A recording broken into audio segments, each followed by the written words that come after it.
Boa tarde, meus irmãos. Boa tarde, meus irmãos. Bom. Irmãos, vamos nos colocar em posição de reverência, vamos curvar nossas cabeças para a gente orar e iniciar mais uma escola dominical, mais um domingo em que estamos estudando o Antigo Testamento. Amém? Vamos orar. Pai nosso que estás nos céus, nós te agradecemos, Senhor, por esse momento de aprendizado da Tua Palavra. Pedimos que o Senhor use esse momento, Pai, para que nós possamos não só adquirir novas informações, mas principalmente, Pai, para que aquilo que nós estamos aprendendo nos leve a amar mais ao Senhor e ao Senhor Jesus Cristo, que é aquele que cumpriu toda a lei.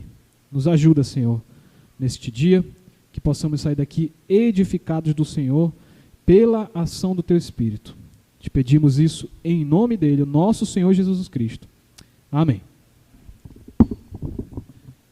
Vamos lá, irmãos. Então, hoje nós estaremos iniciando nosso estudo do livro de Levítico.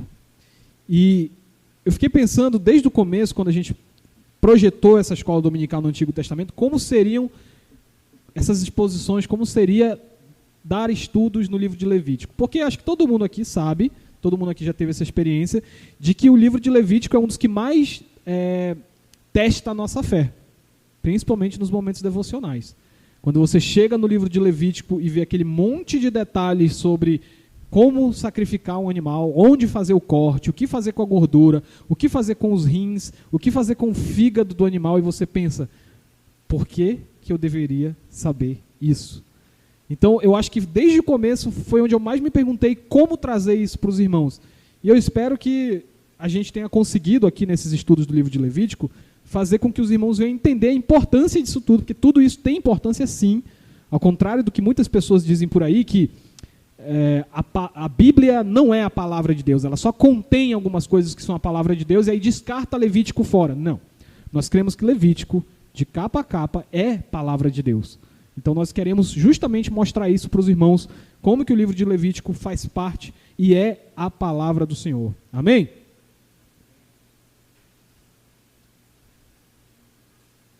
Então, como eu sempre faço, trouxe aí uma ficha técnica do livro de Levítico para os irmãos, e aí, como eu sempre friso aqui para os irmãos, tá?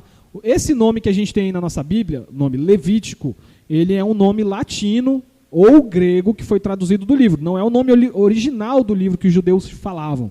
Os judeus chamavam esse livro de Vaikra. O que significa Vaikra? Significa chamados. E por que Levítico se chama chamados na tradição hebraica? Aí eu vou convidar vocês a abrirem o livro de Levítico, né? Obviamente, no capítulo 1, verso 1. Capítulo 1, verso 1 de Levítico. Qual é a primeira palavra que aparece na Bíblia dos irmãos, se for Almeida, Revista Atualizada?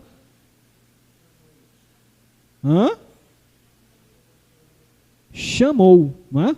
Então é daí que vem, Vaikra Elohim Moshe, chamou o Senhor a Moisés. É aí. Então o hebreu, ele sempre faz isso, ele pega a primeira palavra do livro, ou uma das primeiras, e diz que o nome do livro é aquele. Então, Gênesis chama Bereshit, porque a primeira palavra Bereshit significa no princípio. No princípio criou Deus os céus e a terra. Êxodo se chama Shemot, porque também tem a ver com o primeiro verso, ou o segundo, se eu não me engano, no caso de Êxodo. Levítico, Vaikra, Números, Bamidbar, que é no deserto, e Deuteronômio, assim sucessivamente, a gente vai ver cada um no seu tempo. Mas eu quero que os irmãos entendam isso. O nome Levítico que a gente recebeu da tradição latina e grega desse livro, é porque o resumo desse livro é basicamente um manual de informações para o sacerdócio de Israel. E o sacerdócio de Israel era feito por quem? Pelos levitas. Então é como se fosse um manual para os levitas. Como executar, como realizar os sacrifícios. Por isso que o nome do estudo que eu dei aí para os irmãos, o nome desse primeiro estudo é Como Sacrificar. Porque o primeiro ponto, primeiro assunto que é tratado nesse livro do capítulo 1 ao 7 é como devem ser feitos os sacrifícios. Então, por isso que é um livro que ganhou o nome de Levítico depois. E aí, de novo, voltando aí à ficha técnica, costumamos dizer que o autor desse livro é Moisés. que a escrita dele foi feita durante a peregrinação do povo em Israel, e o contexto dele, lembra do que eu disse semana passada para os irmãos que estavam aqui? O contexto dele é ainda na base do Monte Sinai. Então a gente terminou Êxodo semana passada, com o povo na base do Monte Sinai, Deus renovando sua aliança e enchendo o templo com a sua glória. Não foi assim que a gente parou? Só que aí começa Levítico e eles não andam, porque Deus disse que estavam prontos para andar. Agora vamos marchar em direção a Canaã, a terra prometida. Mas Deus ainda não acha que eles estão prontos. Porque como vai ser se um dia depois dali eles fizerem outro bezerro de ouro? A presença gloriosa, vocês acham que a presença gloriosa de Deus vai ficar andando com um povo impuro para sempre? Não vai. É necessário que esse povo tenha meios de se purificar caso venham a pecar. Por isso que, no verso 1, os irmãos leem aí, chamou o Senhor a Moisés da tenda da congregação e lhe disse, fala aos filhos de Israel e dize-lhes, quando algum de vós trouxer oferta ao Senhor, trareis a oferta de gado, de rebanho. Aí ele vai dar todo o manual de como o povo deveria se relacionar, ou seja, a religião, toda a parte espiritual de Israel, como deve ser com Deus. Antes de vocês marcharem, Israel, antes de vocês começarem a caminhada para a terra prometida, a terra de Canaã, vocês têm que saber o que fazer para adorar o Senhor. O que fazer para apaziguar a ira do Senhor quando vocês pecarem. Porque o Senhor tolerou a idolatria do bezerro de ouro. Mas lembra o que ele disse? Eu sou longânimo com 1000 gerações do que cumprem a minha lei. Mas aqueles que não cumprem, eu faço a iniquidade e passando dos pais aos filhos. Então, o que vocês têm que saber? O que vocês têm que fazer quando pecarem? Então, o livro de Levítico vai ensinar o povo a lidar com o pecado, com a inimizade, com toda a picuinha, todo problema social dentro do povo. Esse livro vai ensinar a tratar. E aí eu espero que a gente possa tirar algumas conclusões disso para nós hoje também. Então, o contexto é isso aí. Detalhes da aliança de Deus com o povo de Israel, como os irmãos estão vendo no slide, no Sinai, para a adoração e vida da nação. Estabelece-se a aliança levítica. Amém? Está claro aí a introdução do livro? Todo mundo pegou aí? Alguma dúvida nessa introduçãozinha aí? Não? Então vamos seguir. Então, primeiro ponto, eu não vou entrar, eu estou trazendo para os irmãos um esboço do livro em 2 partes aí, tá? Do capítulo 1 ao 7, que é o nosso tema de hoje. Mas eu não vou entrar em cada ponto desse, porque não é meu interesse explicar para os irmãos, pouco a pouco, como eram feitos os sacrifícios. Isso aí os irmãos podem ler em casa e ficar lá confusos lá. Como assim? Tira o rim daqui, põe para ali, corta o fígado, tira a pele, queima a gordura. Isso aí eu deixo para vocês terem essa experiência maravilhosa em casa. O que eu quero trazer para os irmãos é apenas esse esboço e explicar com profundidade o que são esses sacrifícios, tá bom? Então, primeira parte aí do capítulo 1 ao 5, nós temos as instruções para os leigos. O que são os leigos? São aqueles que não são levitas, que não fazem parte do sacerdócio, o povo em geral. Então, o povo em geral, primeiro, precisa saber o que fazer. Então, eu quero oferecer uma oferta queimada. O que é uma oferta queimada? Como fazê-la? Capítulo 1 vai explicar. Isso está falando com a gente, o povo que não é levita, não é sacerdote. Capítulo 2, como entregar uma oferta de cereais. Capítulo 3, como oferecer um sacrifício pacífico. E aí depois, uma oferta pelo pecado, oferta pela culpa. Ok? Então, o primeiro ponto está falando com os leigos, aqueles que não exercem função sacerdotal. E aí depois, no segundo ponto, instruções para os sacerdotes. E agora, sim, Deus e Moisés vão falar diretamente com os levitas, primeiro na figura de Arão, que era o sumo sacerdote, seus filhos Nadab e Abiú, que eram os sacerdotes auxiliares dele, para entender agora o que os sacerdotes devem fazer, a partir do capítulo 6 até o final do 7 aí. Tá, como nós vamos executar esses sacrifícios? Como é que temos que usar os itens, a mesa da proposição, a mesa de derramar o sangue, onde tem que aspergir esse sangue, o que tem que fazer com as vísceras, onde tem que queimar a gordura, e o que resta, os ossos, o que a gente faz, onde descarta. Então, todos os pormenores do que o sacerdote tinha que fazer na execução desses rituais estão aí desse capítulo 6 até o 7. Ok? Ficou claro aqui esse esboço desses 7 capítulos? Primeira parte até o capítulo 5, para os leigos, o que fazer, como entregar a sua oferta. Segunda parte, capítulos 6, 7 e 8, como o sacerdote deve executar o ritual. Está tranquilo aqui? Agora, está tranquilo aqui? Sim ou não? Dona Samara, que cara é essa, Dona Samara? Tenha coragem. Fale. Tem que ler em casa, não é verdade? Mas sobre a explicação do esboço, está tranquilo? Está tranquilo? Então agora eu vou entrar nesses sacrifícios aí, o que eles significam, mais devagar. Talvez não dê para os irmãos lerem lá no fundo, Maísa, dá para enxergar daí do fundo, Maísa, as letrinhas? Dá não, né? Então quem está mais para trás aí, eu posso mandar essa imagem depois lá no grupo da igreja, no WhatsApp. Quem quiser, eu mando essa tabelinha aí, para vocês lerem com mais detalhes, tá? Todo o detalhezinho desses sacrifícios. Mas aí, irmãos, basicamente estão organizados esses 5 sacrifícios que Israel executava. E eu vou falar um pouco sobre como eles eram feitos e qual era o significado deles. Porque é aqui que eu quero entrar com os irmãos, tá? Eles têm um significado. E nesse significado, eles ainda significam também algo para nós, hoje. Nós não sacrificamos, acho que vocês sabem, nós não sacrificamos animais aqui dentro. Acho que vocês sabem disso. Então, abolimos os sacrifícios. Na fé cristã, o sacrifício é uma coisa que deixou de existir por completo. Ele não tem nenhum significado para nós, isso é uma questão da atividade de vocês. E a resposta é não. O sacrifício não foi abolido. Ele apenas foi ressignificado. Ele significa uma outra coisa para a gente. Mas calma, antes de chegar lá, vamos entender como eram feitos esses sacrifícios em Israel. Então, quais são os 5 tipos de sacrifícios que eram feitos em Israel? Primeiro, as ofertas queimadas, que no hebraico se chama olá. O que era esse sacrifício de oferta queimada? Levava-se um animal até o pátio, o sacerdote pegava esse animal, colocava sua mão sobre a cabeça do animal, como ato de consagração, de identificação do animal, e aí esse animal era imolado, era sacrificado, seu sangue era derramado, que o sangue em Israel significa vida, vitalidade, então aquele sangue derramado era uma forma de dizer a energia, que é onde está o sangue, a vida, que é onde está o sangue, está sendo devolvida para o Senhor, que foi quem fez esse animal. E aí, em seguida, era tirada a pele, as vísceras, a gordura desse animal, e o animal inteiro era queimado para Deus. Inteiro. Nesse animal, ninguém comia da carne dele. Nesse sacrifício, oferta queimada, ninguém comia da carne dele, nem o sacerdote, nem o povo. Ninguém. O animal era queimado inteiro. E por que ele era queimado inteiro? Porque era uma espécie de presente para Deus. Israel entendia que no ato de queimar esse animal, irmãos, entendam isso que eu vou dizer, viu? Deus está comendo esse animal.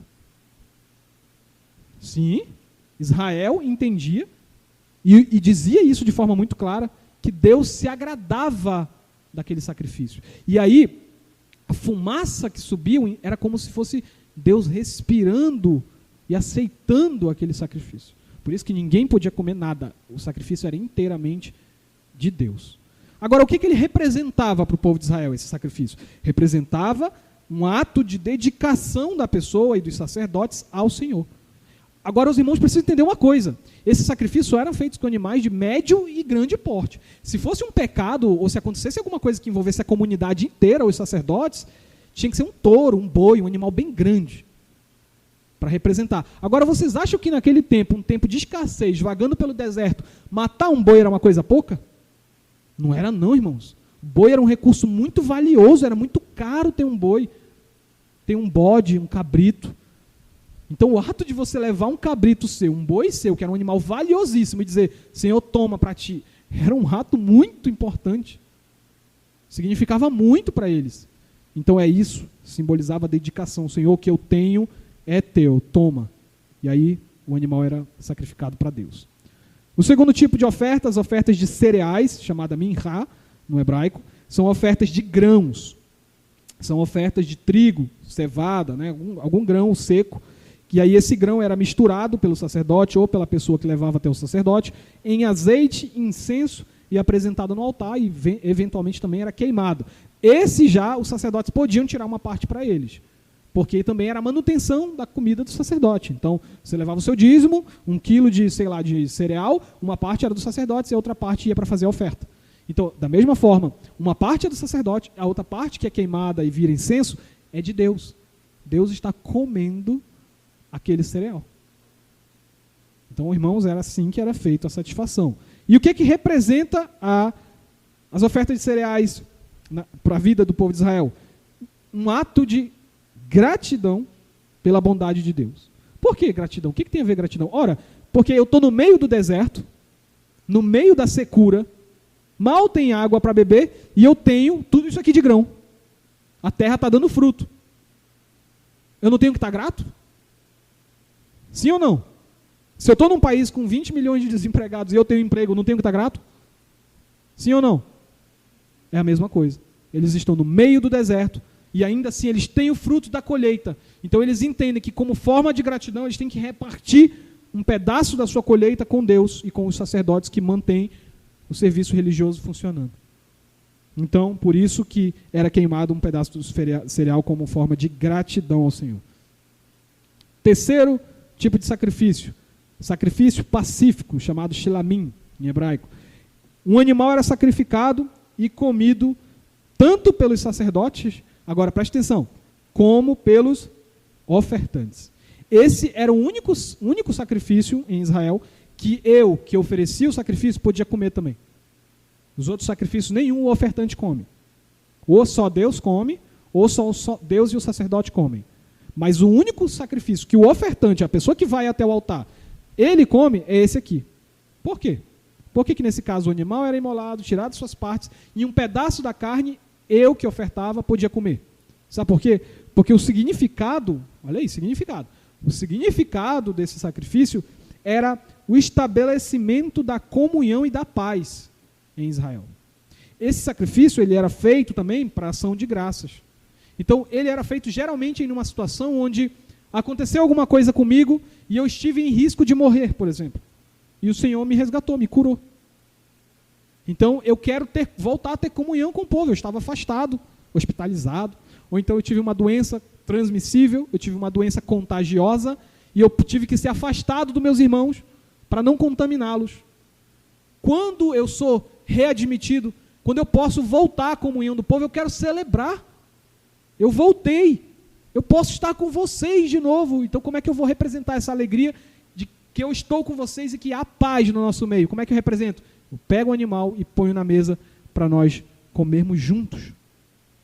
Então eu que sou ofertante como, o sacerdote come, meus irmãos comem.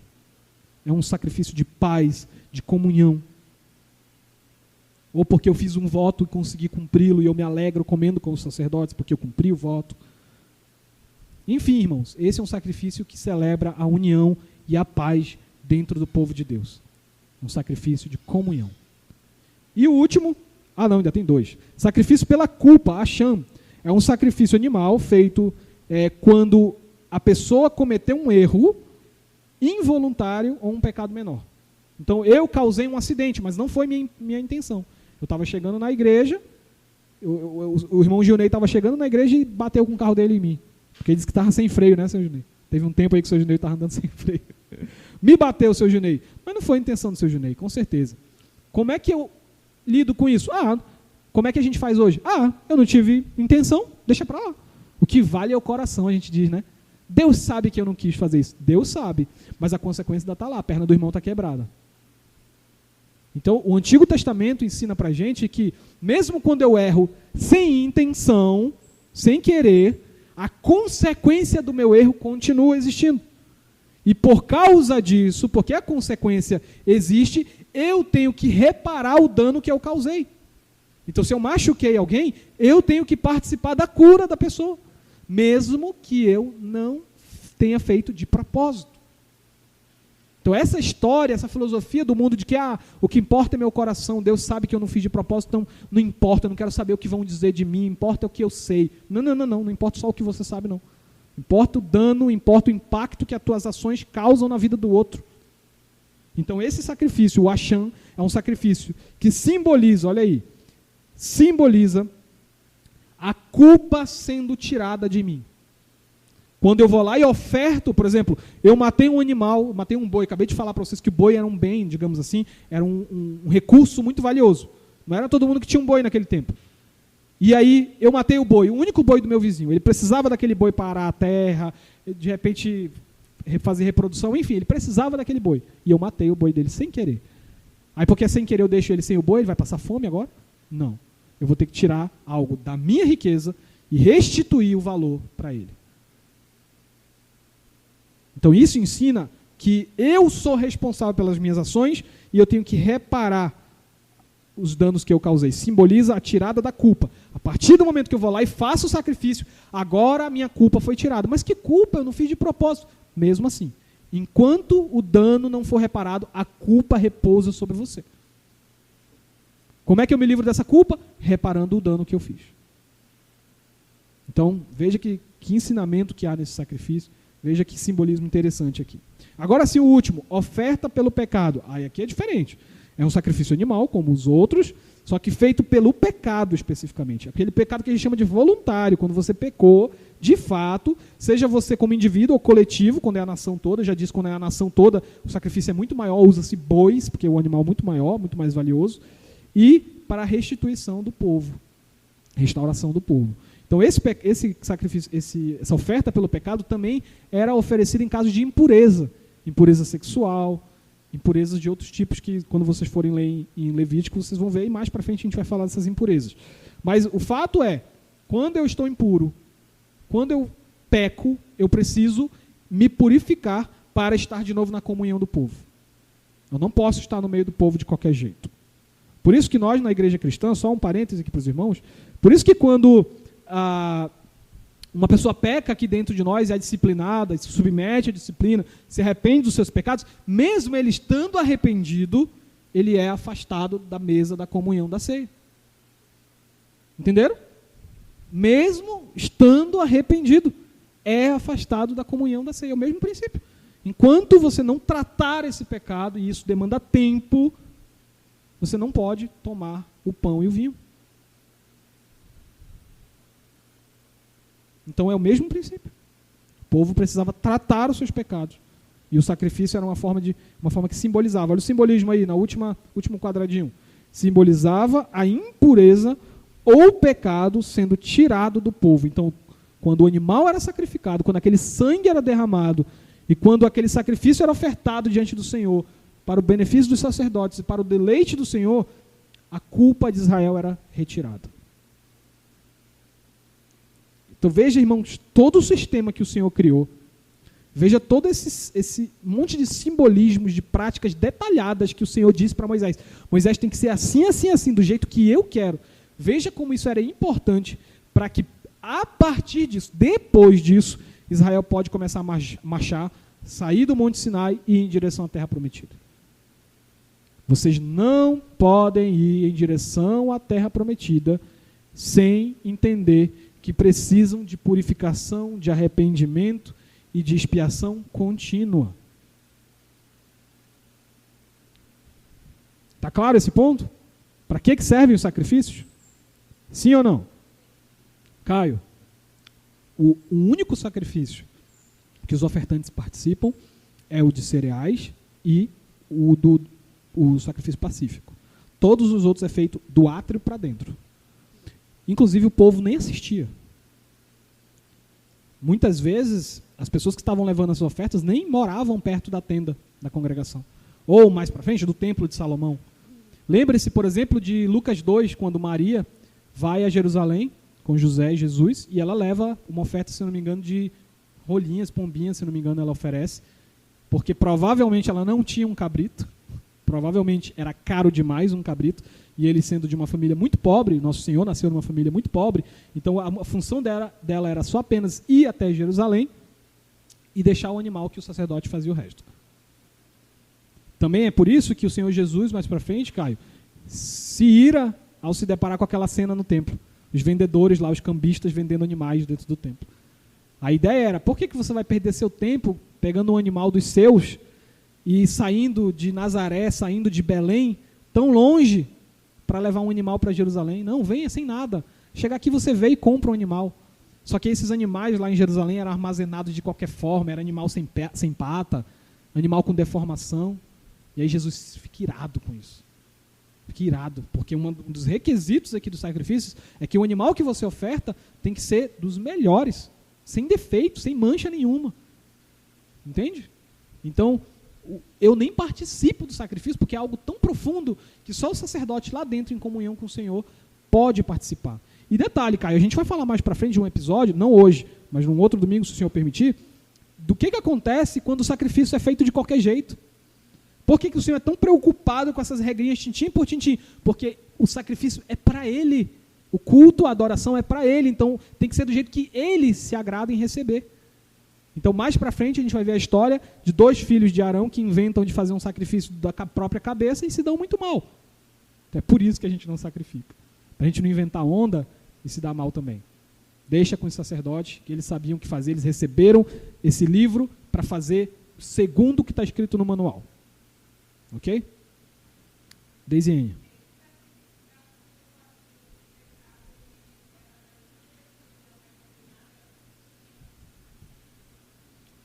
Da culpa e do pecado, não. Uma parte era do Senhor, a gordura era queimada. Aí tem que lembrar, até eu nessa parte eu me confundo. É o lombo do animal, tira, é do Senhor. Algumas partes são do Senhor, a gordura é do Senhor. E aí queima para o Senhor. Algumas partes é do sacerdote. Não, o queimado era tudo, ninguém comia nada. Ninguém provava nada. A oferta queimada era 100% queimado. Então, nos outros não, tirava uma parte.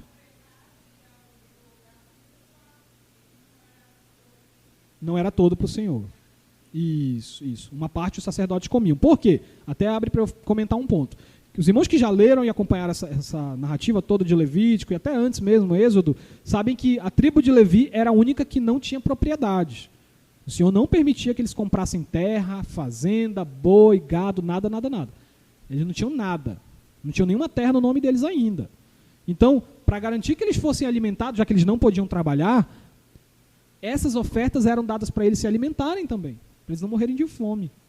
Então, às vezes, o sacrifício de rolinhas eram 2 rolinhas, porque uma era de Deus e a outra dos levitas, para eles se alimentarem.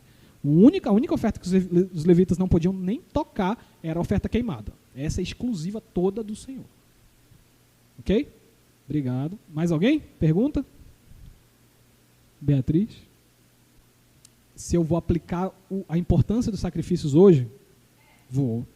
Agora eu não vou detalhar como era, e aí pega o pescoço do animal e faz assim.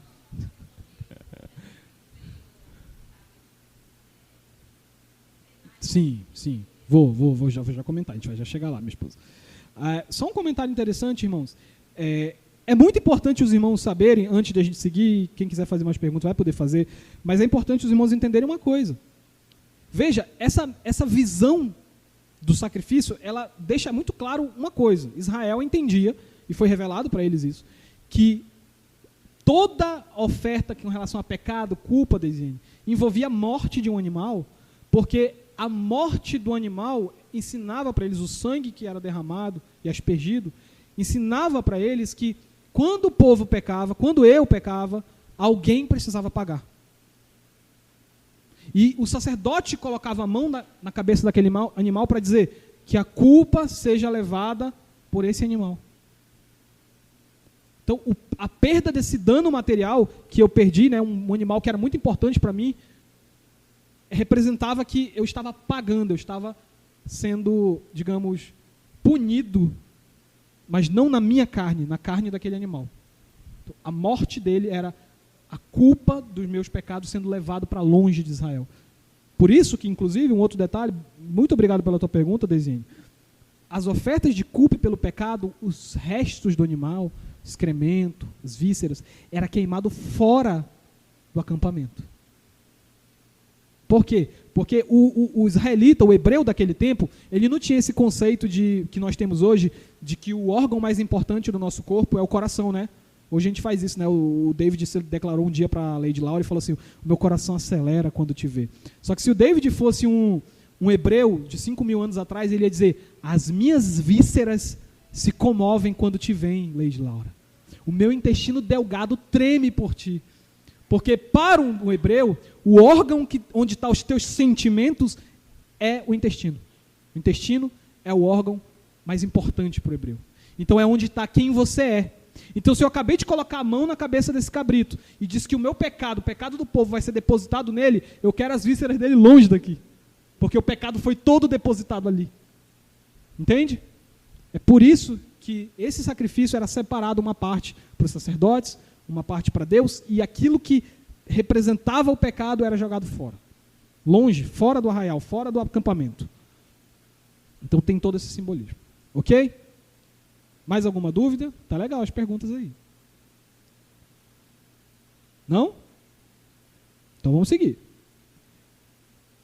A verdade dos sacrifícios para os cristãos, minha esposa. Querendo dar spoiler aí sempre.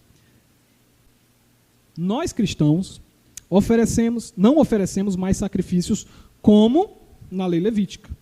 Contudo, observem esse contudo para responder umas questões aí da atividade de vocês, tá? Senão vocês vão errar. Contudo, o princípio e a essência dos sacrifícios ainda é válida para nós. É isso que eu quero que vocês prestem atenção. Contudo, o princípio, a essência que está ali nos sacrifícios, por trás dos sacrifícios, isso ainda é válido. Nós não vamos trazer, irmã Iranilde, não venha com nenhum bichinho lá do seu sítio para matar aqui dentro, porque a gente não vai fazer. Se for para um churrasco, até pode ser. Mas para fazer sacrifício aqui dentro, não. Mas o simbolismo disso ainda serve para nós. E aí tem alguns textos bíblicos que eu gostaria de ler com os irmãos. Vamos abrir aí nossas Bíblias em Isaías 1, livro do profeta Isaías, capítulo 1, versos 11 até 17.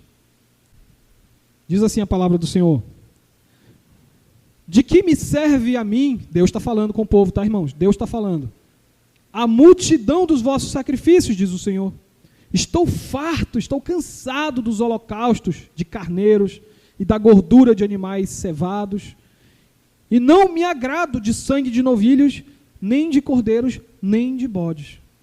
Quando vindes para comparecer perante mim, quem vos requereu só pisardes nos meus átrios?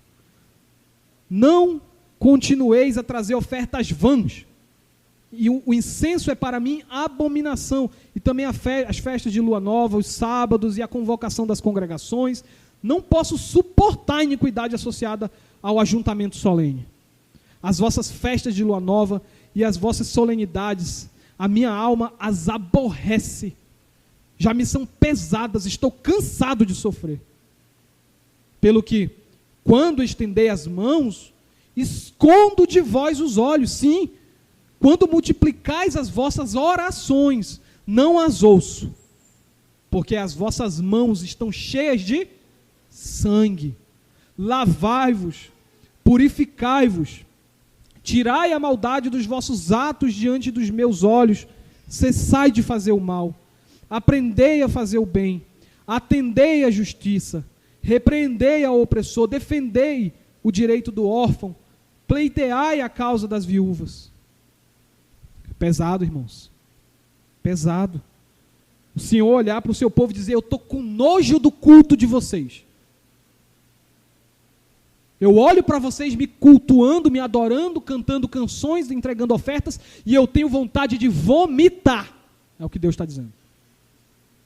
O cheiro do culto de vocês é um cheiro de podre. É o que Deus está dizendo para Israel. Por quê? Porque Deus não quer mais saber de sacrifício? Porque Deus não quer mais saber da lei? Não, não. Isso tudo é válido. O problema é que Israel estava executando aquilo com o seu corpo, mas o seu coração, ou as suas entranhas, né, eram falsas.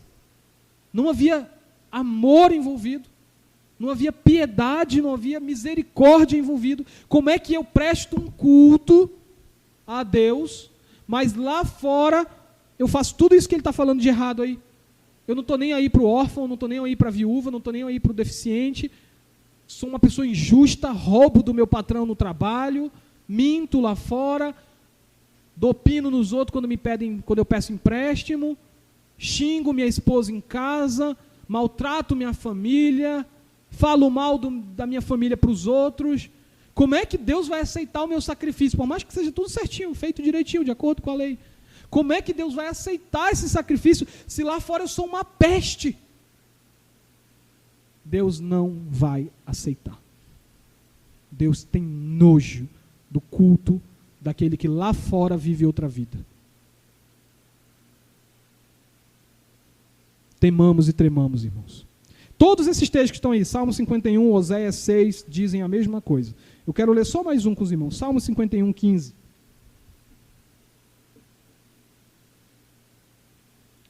Salmo 51, 15 a 17, olha o que diz a palavra do Senhor. Abre, Senhor, os meus lábios, e a minha boca manifestará os teus louvores. Olha isso, verso 16, irmãos. Pois não te comprazes em sacrifícios, do contrário, eu te daria.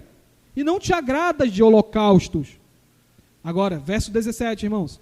Sacrifícios agradáveis a Deus são o espírito compungido e contrito. Não o desprezarás, ó Deus. Aí sim. Aí sim. Não o desprezarás, ó Deus. Faze bem a Sião, segundo a tua boa vontade, edifica os muros de Jerusalém. Então, verso 19, irmãos, então te agradarás dos sacrifícios de justiça, dos holocaustos e das ofertas queimadas, e sobre o teu altar se oferecerão novilhos. Está vendo?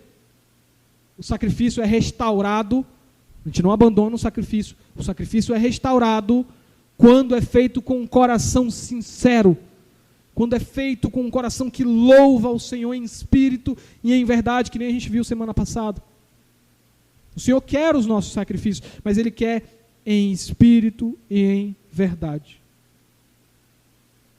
Se for feito de maneira falsa, se for feito de maneira fingida, hipócrita, se eu ao mesmo tempo frequento um templo como esse de adoração a Cristo e lá fora adoro ídolos, pratico outras religiões, se eu faço isso, Deus vai me cobrar. Ele não tolera, ele não tem estômago para cheirar esse tipo de culto nojento. Agora, ele se alegra, ele recebe como um perfume valoroso o culto sincero. Amém? Alguma pergunta até aqui? Não? Vou seguir então. Sacrifícios de sangue apontavam, agora sim, minha esposa. Sacrifícios de sangue apontavam para o sacrifício do Cordeiro de Deus. Quem é o Cordeiro de Deus? Jesus Cristo. Por isso que eu disse, Deus não simplesmente aboliu o sacrifício, jogou fora o sacrifício. Não é bagunçado assim não. Ele instituiu uma aliança com o povo dele. E ele disse, se o meu povo pecar, sangue terá que ser derramado. Deus não é homem de duas palavras, que fala uma coisa e depois desfaz, não. O sacrifício levítico continuou valendo no Novo Testamento. Jesus e a sua família ofereciam sacrifício no templo. A grande questão, a grande verdade se revela quando Jesus Cristo sai do meio da multidão. Aos 30 anos de idade, Jesus Cristo ainda era, digamos assim, para Israel, um anônimo. Mas isso muda no dia em que João Batista o vê andando e diz, eis o Cordeiro de Deus que tira o pecado do mundo. Tudo muda nesse dia. No dia que João Batista abre a boca dele e diz essas palavras, tudo muda. João Batista estava anunciando o dia em que o último animal seria sacrificado para Deus. O último cordeiro. Agnus Dei, o Cordeiro de Deus. O último. E não só o último, mas aquele que dava sentido a todos os animais que foram sacrificados antes. Aqueles animais falhos, coitados, eles não tinham poder de aperfeiçoar Israel. O sacrifício daqueles animais era aceito porque, de alguma forma, o sangue daqueles bichinhos apontava para o Filho de Deus. O Cordeiro de Deus veio para tirar o pecado do mundo. Vamos ler aí alguns textos. Mateus 26, 27. Mateus 26, 27. Diz assim a palavra do Senhor. A seguir, estamos aí na ceia do Senhor, no dia da última ceia, tá, irmãos? Jesus está lá com o pão e o vinho diante dos seus discípulos, e aí, verso 27 diz, a seguir tomou o cálice, e tendo dado graças, deu aos discípulos, dizendo, bebei dele todos. Por quê? Verso 28. Porque isto é o sangue, não, o meu sangue, o sangue da nova aliança, derramado em favor de muitos. Para o quê? Para a remissão de pecados. Está aí, irmãos. Jesus Cristo está apontando. Nunca mais vocês precisarão derramar sangue para tirar a culpa do pecado. O sangue de uma nova aliança, uma aliança superior, perfeita, vai ser derramado. Em poucas horas. Porque ele já ia ser traído logo em seguida daí. Outro texto. Hebreus 9, 11 a 14. Hebreus 9, 11 a 14. Diz assim. Olha o que o autor de Hebreus diz sobre Cristo. Quando, porém... Hebreus 9, 11 a 14. Diz assim. A palavra do Senhor.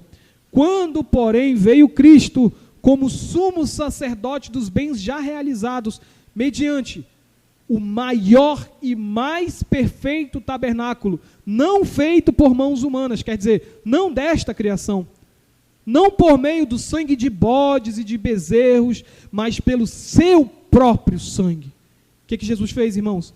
Entrou nos santos dos santos, uma vez por todas, e tendo obtido eterna redenção, portanto, se o sangue de bodes e de touros e a cinza de uma novilha aspergidos sobre os contaminados os santificam quanto à purificação da carne, muito mais o sangue de Cristo, que pelo Espírito Eterno a si mesmo se ofereceu sem mácula a Deus, purificará a vossa consciência de obras mortas para servirmos ao Deus vivo. Por isso mesmo, ele é o mediador da nova aliança, a fim de que, intervindo a morte para a remissão das transgressões que havia sobre a primeira aliança, levítica, recebam a promessa eterna aqueles que têm sido, que coincidência, chamados. A primeira palavra de Levítico, chamados. Nós fomos chamados para uma nova aliança. Fomos chamados para estar debaixo do sacrifício, sim, ainda. Só que de um sacrifício que o livro de Hebreus disse que aconteceu de uma vez por todas. Cristo não precisa repetir o sacrifício dele. Ele fez de uma vez por toda, o sangue dele bastou para que os meus pecados passados, antes de eu conhecê-lo, os meus pecados de hoje e os meus pecados de amanhã, já foram lavados pelo sangue dele.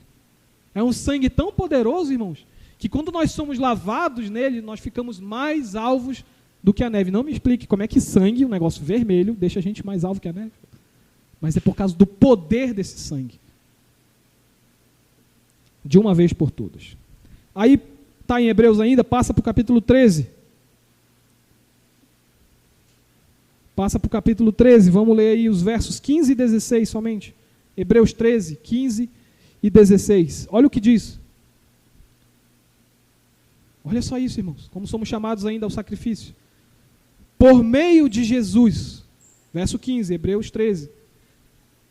Pois ofereçamos a Deus sempre, o que, irmãos? Sacrifício de louvor. Que é como é que faz isso, um sacrifício de louvor? Fruto de lábios que confessam o seu nome. Verso 16. Não negligencieis igualmente a prática do bem e a mútua cooperação, pois com tais sacrifícios, o que acontece? Deus se compraz. O autor de Hebreus, obviamente, está repetindo aqui todos aqueles textos que a gente viu. Isaías 1, Salmo 51, Oséias 6, Miqueias 6. Deus se agrada de sacrifícios. Sim, sacrifícios físicos. Só que o sacrifício físico foi feito de uma vez por todas por Cristo. O que resta a nós agora? Exibirmos, mostrarmos para Deus a alegria de que Ele recebeu esse sacrifício. Ele recebeu. Lembrem-se, irmãos, que quando Jesus morreu na cruz, uma das suas últimas palavras, lá no grego, o Novo Testamento diz que ele falou tetelestai. O que significa essa palavra no grego? Está consumado. Ou melhor dizendo, eu acho que é uma tradução até melhor, está pago. Jesus Cristo pagou. E Deus aceitou esse sacrifício. Portanto, o meu sacrifício hoje, o seu sacrifício hoje como crente é gratidão, reconhecimento, porque Ele entregou não um animal, Ele entregou o seu próprio corpo, o seu próprio sangue por nós. Então, quando eu ponho na minha boca o louvor à pessoa dEle, é o sacrifício que Deus quer de mim. O reconhecimento do que Ele fez por nós. É isso que Deus espera da adoração do crente. Último texto, a gente vai caminhar para as aplicações finais já. 1 Pedro 2,5. Vou ler o 4 para pegar melhor um contexto aí. 1 Pedro 2, 4 e 5. Chegando-vos para ele, falando de Cristo, irmãos, a pedra que vive, rejeitada sim pelos homens, mas para Deus eleita e preciosa. Também, vós mesmos, como pedras que vivem, sois edificados, casa espiritual, para ser de sacerdócio santo, a fim de oferecerdes sacrifícios espirituais agradáveis a Deus por intermédio de Jesus Cristo. Irmãos, isso aqui é o culto cristão, que a gente faz aqui 6 horas, toda vez, todo domingo. Estamos entrando no santuário, mas essas paredes aqui não são o santuário. Deus está dizendo que você e eu somos pequenas pedras que, sendo ajuntadas uma a outra, constroem um santuário superior ao tabernáculo do deserto. E quando esse santuário está pronto, quando todos nós estamos aqui, Deus vem habitar dentro dele. E Deus recebe os sacrifícios de louvor que nós prestamos aqui, quando o nosso coração é sincero, quando o nosso coração está aqui dentro, quando o nosso coração entende a importância disso tudo. Então, irmãos, o sacrifício não foi abolido. O sacrifício foi transformado pela obra de Cristo e pela obra que a igreja continua fazendo com seus lábios, com as suas mãos, com seus corpos, dentro do culto cristão. Vamos para as aplicações, mas antes eu deixo, se alguém tem alguma pergunta ou comentário a ser feito. Caio. Vamos lá, 2 perguntas do Caio. A primeira é, o que esse sacrifício de Cristo, ele significa no sentido de que... pode repetir, Caio, a primeira parte da pergunta só, por favor? Questão do véu sendo rasgado. Então, os irmãos se lembram que quando Cristo morreu, quando ele entregou o seu espírito e morreu na cruz, diz que houve um grande terremoto em Jerusalém, o chão foi aberto, sepulturas se abriram, pessoas ressuscitaram ali, uma coisa tremenda, e uma dessas coisas que aconteceu é que o véu que separava o santuário do santo dos santos, esse véu se abriu de cima a baixo. Tá? E isso significa o quê? Que agora o povo de Deus tem acesso ao santo dos santos. O texto de Hebreus que nós acabamos de ler, Caio, diz que a igreja é constituída de sacerdotes. Nós não temos mais uma classe superior, digamos assim. Uma classe que é a única que pode chegar aqui na frente e oferecer o sacrifício. A igreja toda é de sacerdote. Todos nós somos sacerdotes. Todos nós, quando adoramos, entregamos sacrifício de louvor a Deus. O véu se rasgando representa isso. Acesso à igreja. Poder sacrificar. E aí a segunda pergunta, não, os judeus não oferecem mais sacrifícios, mas não tem a ver com Cristo isso. Quer dizer, tem, mas eles não reconhecem que tem. Mas a questão é, o templo de Jerusalém, o templo de Salomão, onde eram feitos os sacrifícios, ele foi destruído pelos romanos. No ano de 64, depois de Cristo, os romanos invadiram e queimaram o templo. E Jesus disse que isso ia acontecer. Vejam esse templo, não restará pedra sobre pedra. E se cumpriu. Só sobrou o muro externo, que é o muro hoje, que eles chamam de muro das lamentações. Não há mais sacrifícios hoje. E isso é juízo de Deus. Os judeus acham que vai ser restaurado o templo, o terceiro templo vai ser restaurado, e aí eles vão voltar a fazer sacrifício. Não vão. Não vão. Porque Cristo fez o último sacrifício. Respondido, Caio? Aplicações finais. Vamos lá, irmãos. Eu preciso apresentar o meu corpo, meus bens e toda a minha vida ao serviço de Deus. Esse é o sacrifício de louvor para a salvação. Eu apenas confio em Cristo, pois Ele fez o sacrifício final para me livrar do pecado. Assim, enquanto oro a Jesus, sirvo a Deus e ao próximo com um coração sincero. Resumindo, irmãos, a aplicação que eu quero que os irmãos meditem. Você não pode conquistar Deus com nenhum sacrifício. Não vá nessa de evangelista da TV que diz, você precisa fazer um sacrifício. Aí entrega a chave da moto, seu Carlos, aqui. Entrega a chave da moto, seu Carlos. Não vá nessa. São lobo em pele de cordeiro. Deus não quer que você conquiste Ele com nenhum sacrifício nesse sentido. Porque o sacrifício para Deus já foi cumprido. Está consumado. Agora, o que Deus espera de nós em termos de sacrifícios é que, reconhecendo que Deus recebeu o sacrifício de Cristo, eu entrego sacrifícios de louvor. E sacrifícios de louvor, coração sincero, coração que adora em espírito, não é só no momento do culto. Eu estou me restringindo ao culto porque a gente está falando de Levítico. Mas a tua vida toda, você precisa entender isso. A tua vida toda é sacerdotal. No trabalho, Lucas, você ali é um sacerdote. E a forma como você trabalha, não sei o que tu faz, mas aquilo que tu faz com as tuas mãos importa para Deus. É o meio pelo qual Ele está te usando nesse mundo. Então é o meio pelo qual, seu Carlos, quando o senhor leva um paciente em segurança, seu Carlos não passa 120 na faixa de pedestre com o farol fechado, né, seu Carlos? Porque Deus se importa com a forma honesta que o senhor trabalha. Porque é o meio pelo qual Ele quer mostrar a glória dEle na sua vida. Que Ele está te redimindo dos teus pecados. Então aquilo que faz parte da nossa vida, que a gente chama de vida secular, não tem nada de secular. Tudo faz parte do plano de Deus que está nos salvando, graças ao sangue e o sacrifício do seu Filho Jesus. Então pensem nisso, irmãos. Toda a nossa vida é sacrifício a Deus, adoração a Deus. Amém? Podemos orar? Vamos orar. Pai nosso que estás nos céus, nós te agradecemos por esse momento. Obrigado, Senhor, pela oportunidade de perceber que o teu Filho, o Cordeiro, foi mudo, entregue aos seus tosqueadores, foi humilhado, ferido de Deus e oprimido. Tomou sobre si os nossos pecados e nos purificou.